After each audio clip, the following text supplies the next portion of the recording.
Spot federation کے صدر عبدالرحیم موجود ہیں، ان سے جانتے ہیں کہ اسپاٹ کی تقسیم کے حوالے سے ان کے کیا خدشات ہیں، کیا تحفظات ہیں۔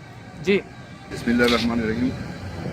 زیادہ خان، میں انتہائی مشکور ہوں آپ کا کہ آپ نے ضلع اسپاٹ کے ایک اہم بنیادی مسئلے پر مجھے اظہار خیال کا موقع فراہم کیا۔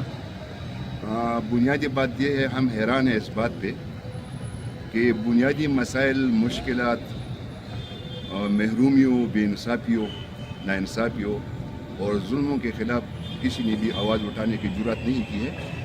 یہاں بہت گمبھیر مسائل میں ضلع اسپاٹ کے عوام مبتلا ہے۔ آپ یقین کریں کہ 10 سال سے سینٹرل جیل ضلع اسپاٹ میں نہیں ہے۔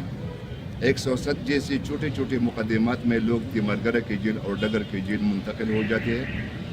یہاں ایک MMA کے دور میں ایک بہت بڑا ہسپتال بن گیا ہے، تاحال اس کے لیے کسی نے چارپائی، کسی نے اس کی مشینری کی بندوبست نہیں کیا۔ وہ آثار قدیمہ کے مناظر پیش کرتے ہیں۔ اس کے علاوہ پینے کے صاف پانی کے لیے ضلع اسپاٹ کے عوام ترستے ہیں۔ یہاں خوبصورت دریا بہتا ہے، لیکن اس سے نہ ہمارے مٹکے بڑھتے ہیں اور نہ ہمارے کھیت سیراب ہوتے ہیں۔ یہاں خوبصورت جنگلات سے مالا مال علاقہ ہے، لیکن اس جنگلات سے ہمیں ایک لکڑی بھی میسر نہیں ہے، نہ ہمیں اجازت ہے کاٹنے کی، نہ استعمال میں لانے کی۔ یہاں خوبصورت زمرد کی کان بھی ہے، لیکن اس زمرد کان سے نہ ہمارے قوم کو رائلٹی ملتی ہے، نہ ہمارے تحصیل کونسل کو، نہ ہمارے ڈسٹرکٹ کونسل کو۔ اس طرح کے بے روزگاری کی انتہا ہے۔ یا MPhil والے، PhD کی ڈگری والے پولیس کی نوکری کے لیے ترستے ہیں۔ یہاں انڈسٹریل اسٹیٹ نہیں ہے۔ ہم بہت کربناک، دردناک صورتحال سے گزر گئے ہیں، لیکن ہماری قربانیوں کا کوئی صلہ نہیں ملا۔ اب ہم اس بات پر حیران اور پریشان ہے کہ کسی نے اس کے لیے آواز نہیں اٹھائی، کسی نے مطالبہ نہیں کیا، کسی نے جلسہ نہیں کیا، دھرنا نہیں کیا، جلوس نہیں نکالا ہے، یہاں تک کہ اخباری بیان تک بھی جاری نہیں کیے۔ ایک آدمی نوشیرہ سے اٹھ کے بحرین میں یہ اعلان کرتے ہیں کہ میں آپ کی دونوں بھائیوں کے بیچ میں تقسیم کرتا ہوں۔ میں حیران ہوں کہ کیوں اس کے اوپر یہ آ گیا ہے بات کہ اس نے بحرین میں اعلان کیا۔ ہم یہ جو منصوبہ ساز ہے، میں ان منصوبہ ساز لوگوں سے دو باتوں کا پوچھنا چاہتا ہوں۔ ایک یہ ہے کہ اگر اس کو ضلع اسپاٹ کی 69 یونین کونسلوں کی تقسیم نظر آتی ہے، اس میں بہتر یہ تو وہ پہلے یہ سٹیپ پشاور میں کیوں نہیں لیتے؟ 95 یونین کونسل ہے پشاور میں، 4 اس میں NA کی نشستیں ہیں، 9-10 اس میں صوبائی اسمبلی کی نشستیں ہیں۔ اس کے بعد نمبر آتا ہے پھر مردان کا، 75 یونین کونسل پر محیط ہے مردان، تو وہاں کیوں وہ 2 مردان نہیں بناتے، شرقاً غرباً یا شمالاً جنوباً؟ تو نہیں معلوم مجھے کہ کس مقصد کے لیے، ایک سیاسی سکورنگ کے لیے اس نے یہ اعلان کیا ہے۔ یہاں لوگ بنیادی سہولتوں سے محروم ہیں۔ یہاں ہماری بدقسمتی ہے کہ ہم بجلی، گرمی میں بجلی کے لیے دھرنے دیتے ہیں اور سردی میں ہم سوئی گیس کے لیے اس مسائل کی طرف کوئی توجہ نہیں دیتے، بس اس کے لیے آواز اٹھائی کہ ہم 2 ضلع بناتے ہیں۔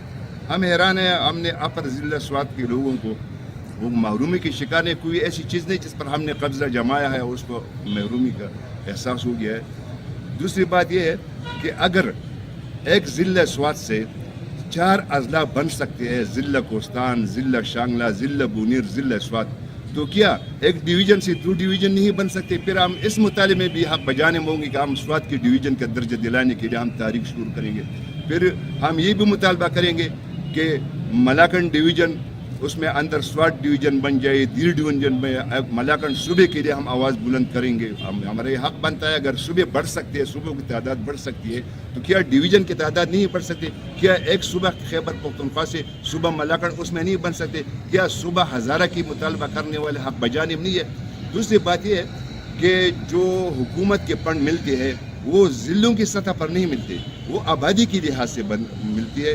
تو میں اس بات پر بھی حیران ہوں کہ نہ پچھلے بجٹ میں اس ضلع بنانے کے لیے کوئی فنڈ مختص ہو گیا ہے، اور نہ اگلے بجٹ ہو سکتا ہے کہ اس کے ٹائم میں نہ بھی آ جائے، لیکن اس کے لیے دفاتروں کے لیے آپ دیکھیں شنگلہ ضلع بن گیا ہے، لیکن اگر ایک موٹر سائیکل کا ایکسیڈنٹ ہو جائے تو وہاں موٹر سائیکل کے زخمی ایمبولنس میں لا کر سٹو اسپتال میں شفٹ ہو جائے۔ جہاں سہولیات نہ ہو ویسے اپر ضلع، اس سے نہ ہمارے بیڈ بڑھ سکتے ہیں، نہ ہمارے جوتے سے ہم بنوا سکتے ہیں، نہ ہمارے اس سے چادر بن سکتے ہیں، نہ ہمارے پانی کی سہولتیں ملتی ہے۔ بنیادی سہولتوں کی بات ہے۔ یا آپ یقین کریں کہ آپ اگر اس سینٹرل اسپتال پہ آ جائے تو ایک بیڈ پہ اور 3 بچوں کے مریض پڑے ہیں، یہاں تک کہ ہماری مریض جو علاج معالج ہے اس کے لیے بیڈ میسر نہیں، دوائی تو الگ بات ہے، اس کے لیے ململ کا کپڑا میسر نہیں، تو ان باتوں کی طرف کوئی توجہ نہیں دیتے۔